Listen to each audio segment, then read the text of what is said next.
So, what is justice, really? Is it just, strictly following the law books? Or is there more to it? Like, does humanity, does empathy play a crucial role? Exactly. Today, we're diving into two uh, really powerful stories that kind of force you to ask that question. Yeah, two very different narratives. Our mission here is to explore them and see what they tell us about how justice can be delivered, or sometimes how it can be denied. It's quite a contrast we're looking at. Let's start with, well, a story that really resonated with millions.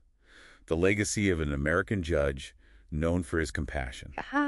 Judge Frank Caprio. Yes, Judge Frank Caprio. He sadly passed away recently at 88. He became, well, quite famous online for his unique style, especially with minor cases like traffic stuff. Right, those videos went viral. They did. One that really sticks out is a 96-year-old man.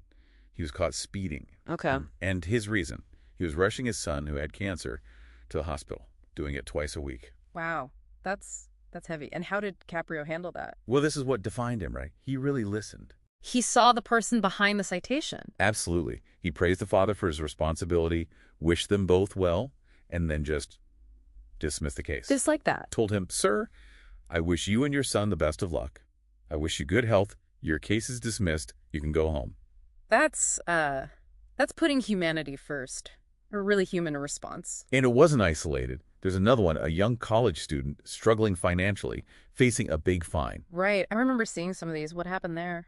Caprio basically told her, don't focus on this fine, focus on your future. Win your future, he said. And he reduced the penalty. Significantly. Yeah. These moments, caught in Providence, you can still find them on YouTube. They show his core belief. Which was? That justice needs more than just law books. It needs empathy, wisdom, that human touch. So the insight there is that real justice, maybe, needs that human understanding. It can't just be rigid rules. Precisely. Okay, so hold that thought. Now let's pivot to, well, a starkly different story. From Nepal. Okay, shifting gears. This involves Deepak Raj Joshi. He's been battling blood cancer for 3 years, returned home from the U.S. wanting to, contribute. Give back to his community. Yeah, he jumped into politics, ran as an independent for mayor in VS municipality a couple of years back. Okay, so he's trying to make a difference. But during his campaign, something horrific happened. He was attacked, beaten brutally. Oh, no. How bad was it? 7 deep head injuries. He nearly died. And when he filed a complaint against the attackers... Let me guess. Nothing happened. Nothing. It just went unheard. He later said this showed him the, quote, harsh reality of this country. Unbelievable. And the election itself? He lost. By a very narrow margin, just 251 votes. So close. But here's the really awful part. While the votes were being counted, he couldn't even track it. And why not? Where was he? He was fighting for his life. In hospitals, first in Nepal, then flown to India, Medanta Hospital in Delhi. My goodness, while his election result was being decided. Exactly. So after recovering somewhat, he filed a case for a recount in the High Court. Makes sense, given the narrow margin and the attack. But that case just stalled. For 2 whole years. 2 years, just waiting. Then there's a change in government, and suddenly the High Court orders the recount. Finally, right. Okay, so a breakthrough. You'd think. But the day before the recount was scheduled, the High Court registrar just stopped it.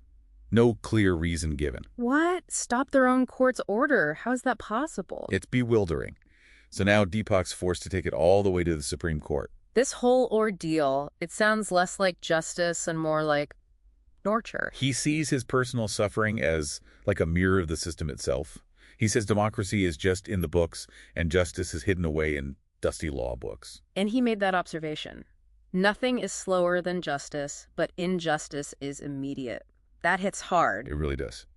So when you put these side by side, Caprio's instant humane approach and Deepak's drawn-out, dangerous fight. The contrast is just, wow, it really highlights the impact of that human element, or the devastating lack of it. Yeah. What jumps out at you the most there? Well, Caprio used his discretion, his humanity, to make the law serve people, even in small ways.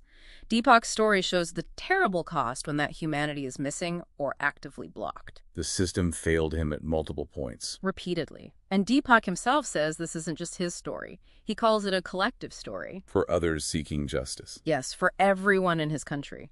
He's worried his kids, his grandkids will face the same broken system. That fear drives him.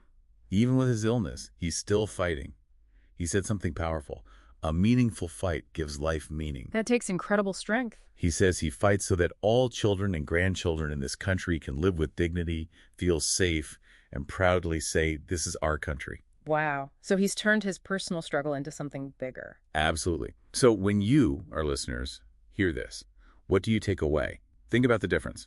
Compassion and speed versus delay and entanglement. Yeah, it really brings up a fundamental question, doesn't it? How do we build justice systems that actually value human dignity, that deliver timely resolutions like Caprio aimed for, especially for vulnerable people?